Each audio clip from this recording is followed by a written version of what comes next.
Good day, folks. This is Greg Judy at Green Pastures Farm. Today I am down on the bottom of Doug and Joanna's, and this fence line has just always fought us with autumn olives, and more autumn olives. And so I had some time. I brought my mulcher down, and tell you what, now this thing's a tool. I mulched a lot of trees. A lot of them are, well, all of them are softwoods. Oops. And now that I've got the fence line exposed, you can see it in there. You can kind of see it. This is what it's doing, folks. I mean, look at that. Let me get this. It's almost got that ground wire. Oh, I didn't notice that till now. This is real light, folks. I'm not setting my camera down. I just got to get that wire that's not touching. There we go. So we'll come back here with the weed eaters with the Ninja Star blades on them. And we can cut all this out of here. And I'm going to paint those stumps in the fence line. I mean, look at this. Dang thing's the diameter of my leg. It just chews and shreds and mulches. I mean, look at all the carbon. I got into something nasty over here. When I come back, I'm gonna mulch that tree on back. But that's an elm. Folks, that darn thing was hard, as you can see. Man, but when you get done, look at this. You can't do this with I don't know any other tool you can use to come in here and grab a tree and turn it into carbon and just chew it up in little chunks and be left with this. So now that I've got it clean, and I do have a mulcher, just come in here maybe once a year and just get the little stuff. I've almost got it clean enough. And you can't get a brush hog in here. But yeah, that skid steer is 8 foot wide. Actually, it's not 8. I think it's 6.5, maybe 7 feet wide. But it can get in between trees, you know, where you can't bring a tractor and brush hog in here. It doesn't take long, you know. We cleared this fence line when we first leased their farm. That was, I guess this would be our 3rd year. And we had all this brush cut out of here. But now that I've mulched all this away from the fence, we can use a lot more mechanical tools to keep it clean over here, because we don't have any problem on that side. That's where the bulls and the steers are grazing over there. They kind of keep that clean, but boy, if you don't graze something, it gets ugly really, really, really quick, as you can see. But I wanted to leave some of these trees because they are throwing shade out in the pasture. And on a hot summer day, I'd kind of like to have a little shade myself. It's hot out here. It's officially summer, folks. I tell you why, my air conditioner quit. It quit 2 days ago, but you know, it wasn't bad here. I just had the fan on, blowing hot air on me, but I'm in the shade. Now, if I was out there in that sun working in that cab and blowing hot air, that might be a little different deal. And I'm keeping hydrated. I've got some energy drink there. It's just threw a little bit of Gatorade. I don't use very much, just a little, and keep my electrolytes up. But this is actually the fence up here that we put in on Angela's farm. And I was able to take the wires off and just set a couple of logs on it. And I drove over it. This goes down to the creek. So we just put this in a week ago. There's our corner post, 2-wire fence going down, and it actually stops on this side of the creek. So we can take poly wire and just hook on and go. It's not energized, it's energized from Angela's side, the other side of the farm. Well, I mean, that thing, look at that. Gee. I wanted to show you what I found last night, though. So, Brian, the previous landowner, he actually owned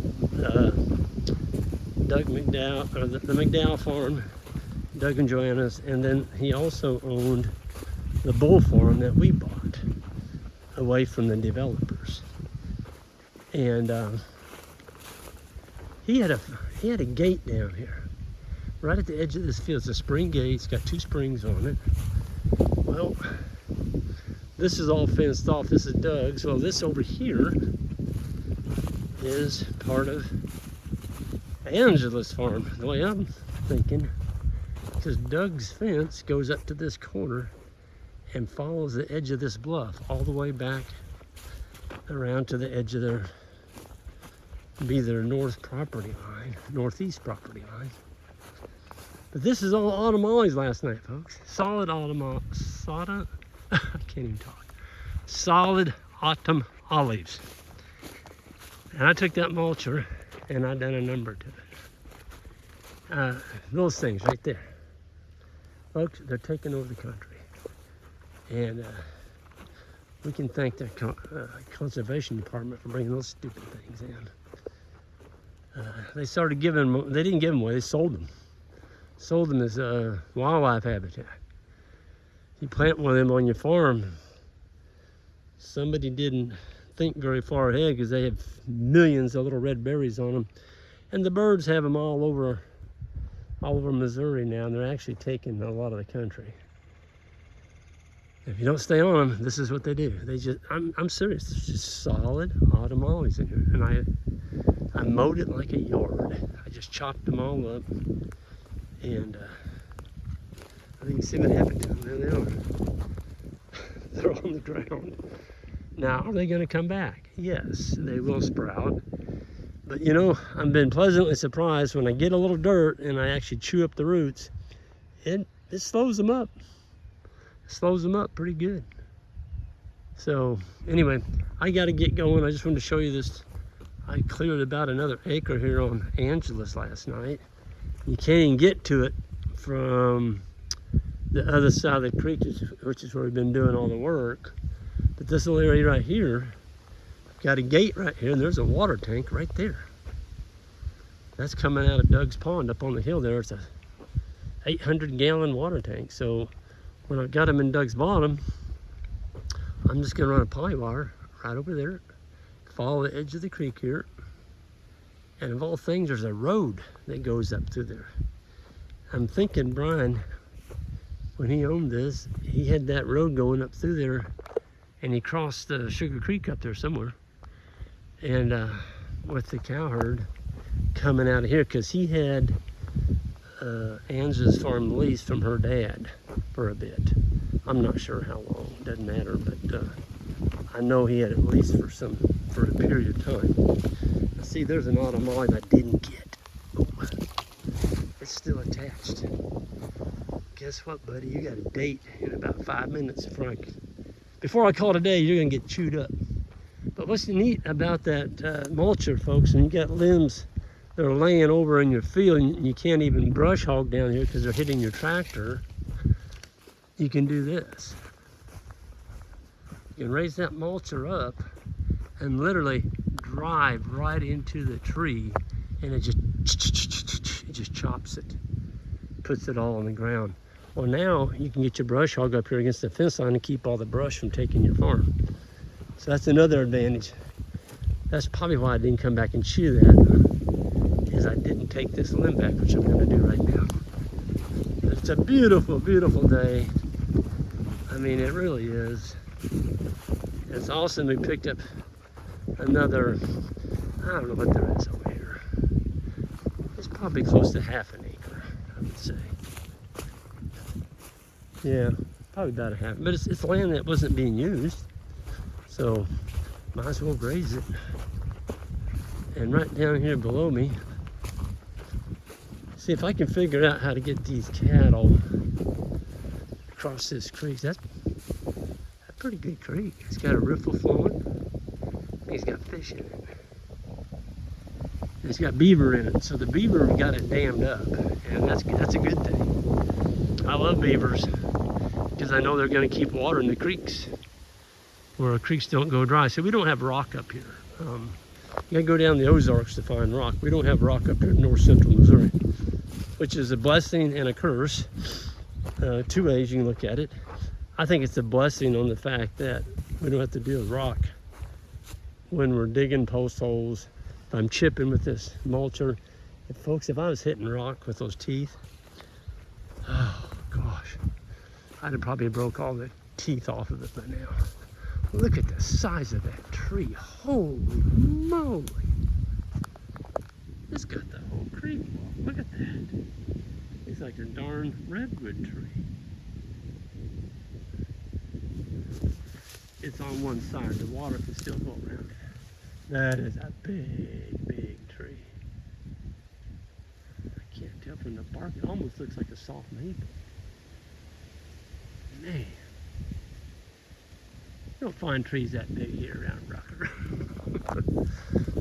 We're not in the West. Every time I show people a big cedar tree, I'll have somebody from Idaho say, "Great, come on up here in northern Idaho. We'll show you a big cedar."